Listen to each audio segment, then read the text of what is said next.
see. I'm doing this on my phone because my computer wasn't working.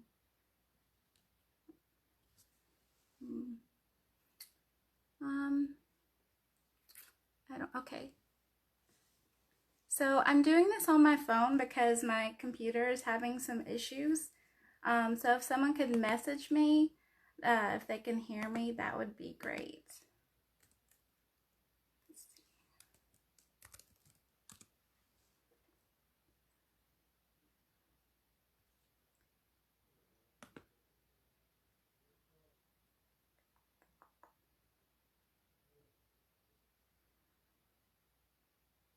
Okay, and hopefully I'm not sideways for you all. Um, let's see. Looks like there's some people joining me.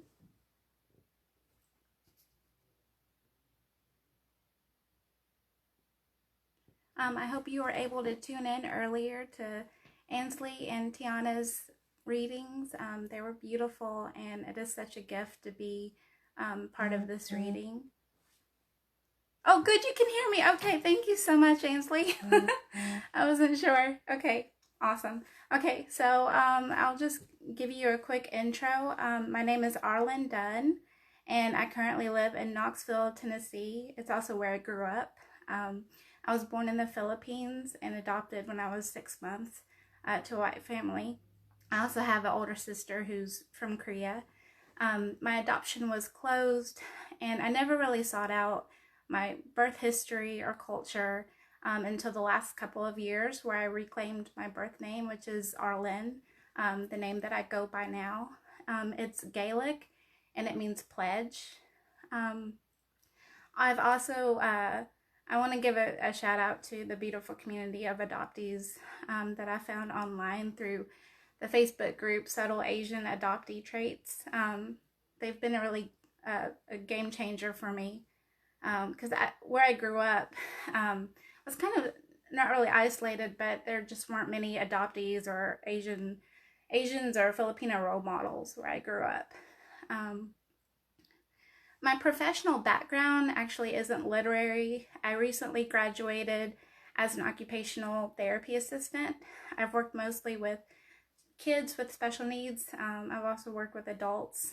I'm pretty active in the local community grassroots organizations that promote anti-racism and decolonization work. And for the last year, I've served as the community outreach director with Sundress Academy for the Arts, which is the local writing residency here in Knoxville, affiliated with Sundress Publications. So shout out to Dr. Erin Smith for all of her amazing work.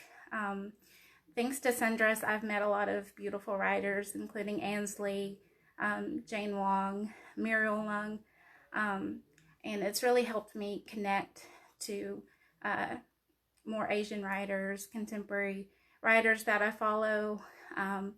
For me, my process of writing and reading, I tell everyone I'm a big poetry fangirl because I always have chapbooks with me that I carry around with me, and for me, that's been a connection, I guess, of opening a portal to my birth origins and birth culture. The thing about being a transracial adoptee is there's a lot of erasure as far as like your first language and your first family. And so poetry is a way to help me connect to that. So I'm going to be reading 3 poems tonight. And yeah, sorry my voice is shaking. I'm kind of nervous, but I'm really excited to be here. I really appreciate this space. The first poem is called Grief Altar. So some adoptees, a lot of us don't know, our birth origins, and some of us are able to find that out later in life. Before the pandemic, I was actually able to find out a lot of details about my birth family. And so it's weird because I went from knowing absolutely nothing to kind of having, like Tiana said, this myth about where you come from, trying to fill in the gaps. And for me, I got all of this information at once, and it was kind of like juggling all of these Legos, and you know it forms an image, but you don't have a guidebook.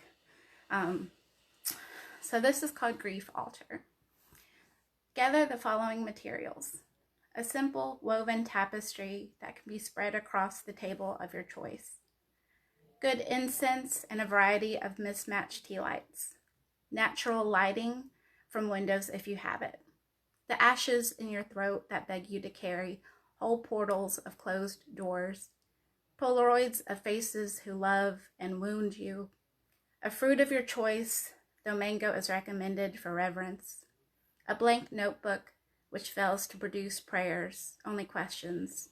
Perhaps prayers are a litany of questions that seldom lift from our shoulders. Postures.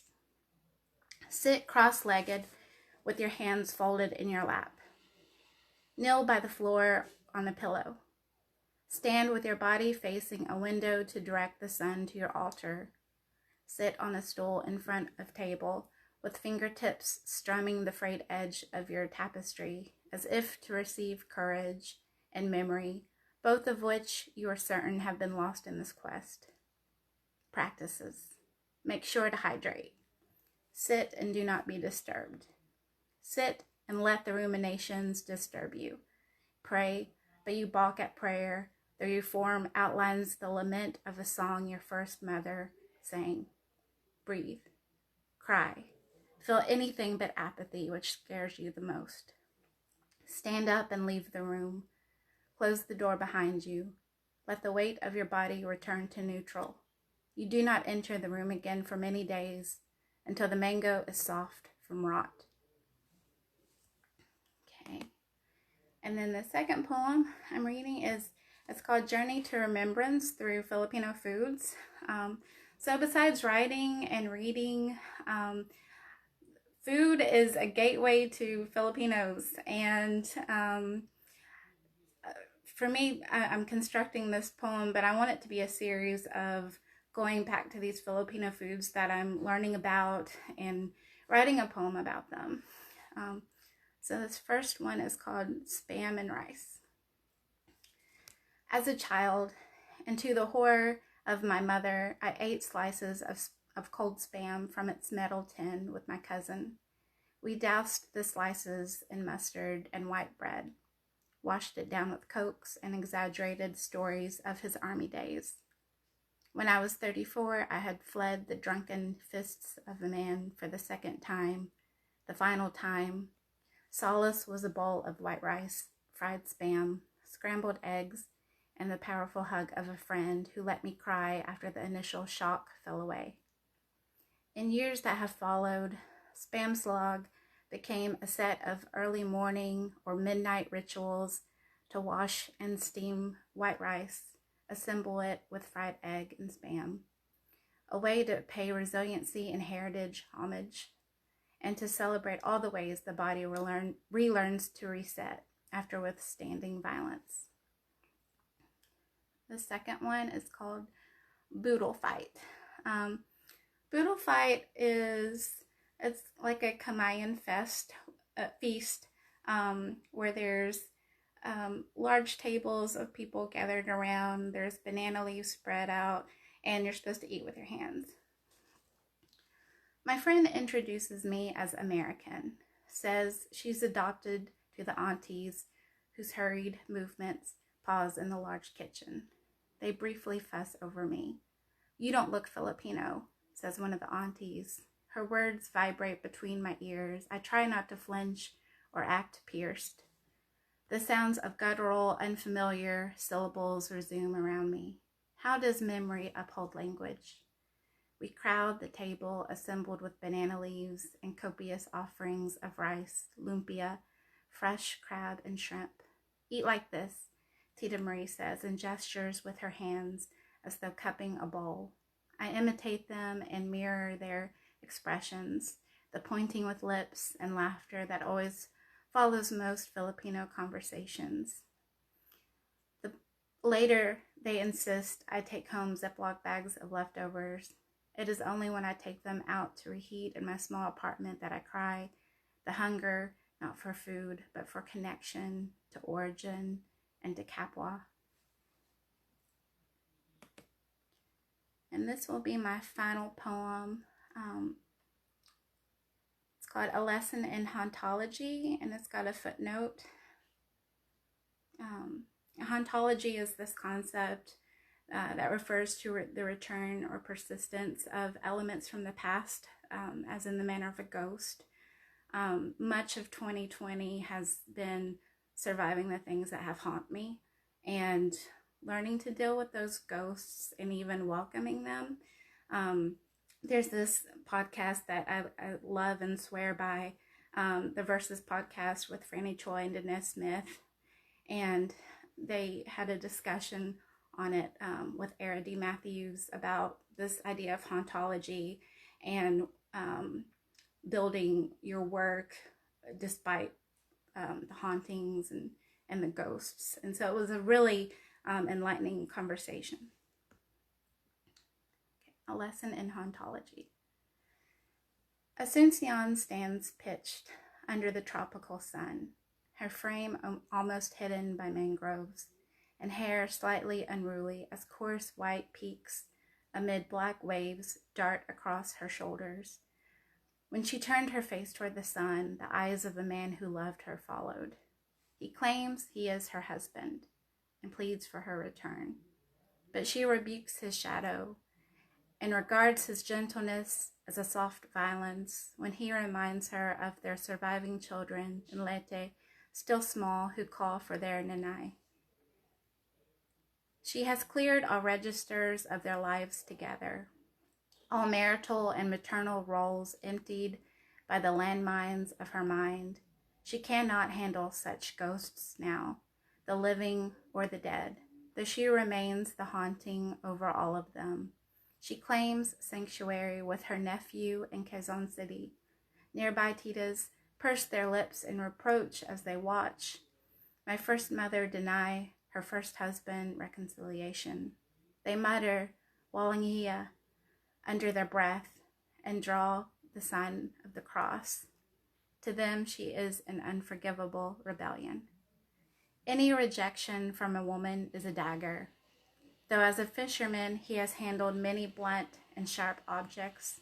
But over time, when Asuncion's hands recoil from his touch and her eyes flutter from his sorrowful gaze, he breaks. Her silence ages him, and he will not return to her again, as both are unaware that during his visit they have already planted another pledge within her belly.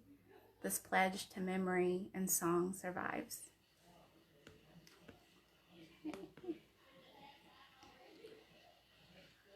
And that concludes the poems. And if you have any questions, I have a couple minutes. I think Ansley or maybe Sarah was going to text me if there's any questions in the comments. Feel free to ask me questions. It doesn't have to be related to poetry. It can be anything. So, yeah.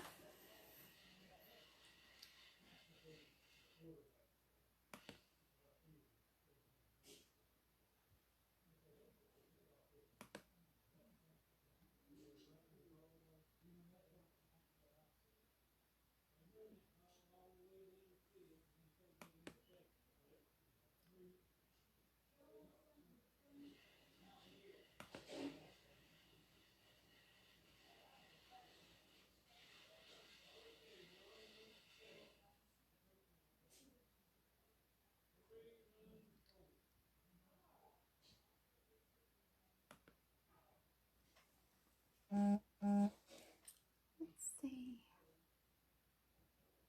Who are you reading lately? What has your process for writing been this year?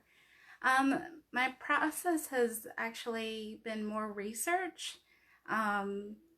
finding connections so I have a case history file that I got about my birth history, and just trying to find connections to any of the words. Like, I'm trying to consume all of these words and trying to make connections, since all I have is, this black and white text. And so it's taken me into these really deep portals. I've recently discovered Jose Rizal, who was a Philippine revolutionary. Um, Thanks to him, the Philippine Revolution began, and it was largely in part to a lot of his literary works. Um, One of them I'm actually studying called Noleme Tangri, and there's a character in his novel. Her name is Sisa, and she goes insane after trying to find her two sons who she finds out have been abused from the Spanish clergy. And it's just this really interesting and evocative and haunting tale, and it reminds me so much of what my birth mother might have experienced, losing so many of her children at a young age. And I found out there's a statue of Sisa in the Philippines, and it's actually one of the first places I want to go to when I'm able to go to the Philippines. So I've been reading a lot of Jose Rizal, Carlos Bulosan. I've recently read Dewada from Barbara Jane Reyes, which I have right here. So a lot of it is seeking out that those Filipino influences and decolonization work, a lot of that. So yeah. Well, thank you so much. Thank you again to Sendress and to Sarah for organizing this. It's been great being a part of this, and I hope you all have a great night. Thank you.